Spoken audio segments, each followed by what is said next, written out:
30 साल पहले ही भारत चांद पर पहुंच गया होता अगर इसरो के इस वैज्ञानिक को जेल में बंद न किया गया होता।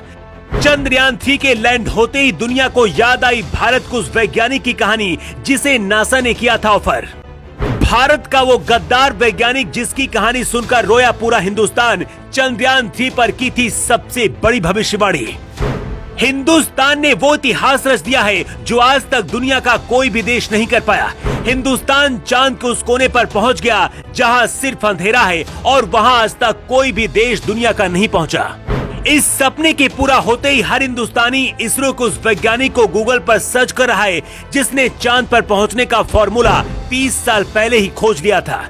चीन, अमेरिका और रूस से भी भारत आगे निकल गया है, लेकिन चंद्रयान 3 के चंद्रमा में पहुंचते ही हर कोई उस वैज्ञानिक को याद कर रहा है जिसने 30 साल पहले चांद पर पहुंचने का रास्ता खोजा था।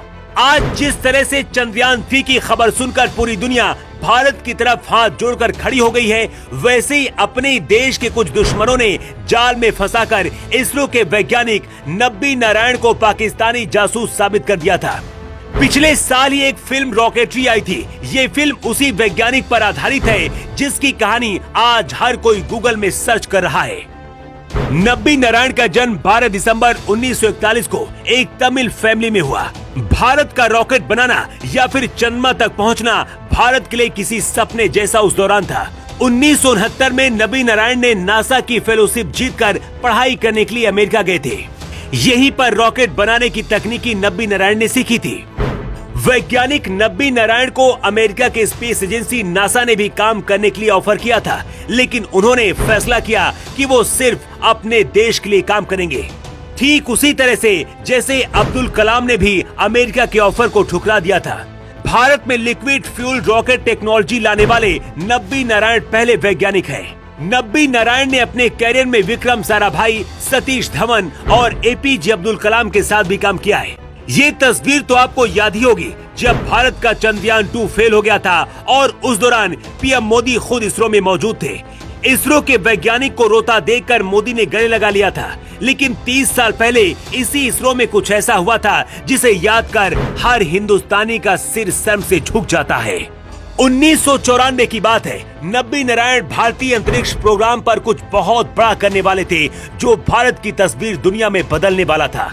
दुनिया के कई देशों ने मिलकर भारत को रोकने की साजिश रची और नब्बी नारायण के खिलाफ पाकिस्तान को जानकारी देने का आरोप लगाकर गद्दार घोषित कर दिया और जेल में बंद करा दिया गया। इनके ऊपर जेल में अत्याचार भी किया गया, लेकिन इसके बाद भी इन्होंने हार नहीं मानी। उस दौरान केंद्र में कांग्रेस की सरकार थी और सबकी नजर में एक देशभक्त वैज्ञानिक को गद्दार साबित कर दिया गया था, लेकिन नब्बी नारायण ने कभी अपनी जिंदगी में हार नहीं मानी। मोदी सरकार में सीबीआई जांच हुई तो पता चला कि सब कुछ फर्जी था और इस ईमानदार वैज्ञानिक को फंसाया गया। भारत के दुश्मनों की ये चाल थी कि नब्बी नारायण जो करने वाले हैं उसे रोक दिया जाए, और वही हुआ। लेकिन जब सच्चाई का पता चला तो पूरा हिंदुस्तान इस वैज्ञानिक के लिए रो रहा है। आज जब चंद्रयान 3 चंद्रमा पर पहुंचा है तो एक बार फिर से हर कोई नब्बी नारायण को गूगल में सर्च कर रहा है। कहते नब्बी नारायण के पास उस दौरान कई ऐसे फॉर्मूले थे जो भारत को दुनिया का सबसे ताकतवर देश बनाने वाला था, लेकिन केंद्र की कांग्रेस सरकार ने उस दौरान इस पर ध्यान नहीं दिया। वैसे चंद्रयान 3 को लेकर भी नब्बी नारायण ने पहले ही भविष्यवाणी कर दी थी कि ये सफल होने वाला है, और वही हुआ। भारत का चंद्रयान 3 चंद्रमा के जिस कोने पर पहुंचा है आज तक कोई भी देश यहां तक नहीं पहुंचा। इसलिए अमेरिका, रूस और चीन भी भारत की तरफ देख रहे हैं, भारत की तारीफ भी करें, लेकिन सच तो ये है कि अंदर ही अंदर भारत की बढ़ती ताकत और भारत जिस तरह से आगे बढ़ रहा है उसकी वजह से इन सभी देशों का दिमाग अब खराब हो रहा है। कहते हैं अगर 1994 में नब्बी नारायण को फंसाकर जेल में नहीं भेजा गया होता और उन्हें गद्दार नहीं घोषित किया गया होता तो 30 साल पहले ही भारत चांद पर पहुंच गया होता। वैसे चंद्रयान 3 की सफलता पर आपकी क्या राय और क्या कहना चाहेंगे? कमेंट बॉक्स पर अपनी राय जरूर दें। योगी युग के लिए ब्यूरो रिपोर्ट।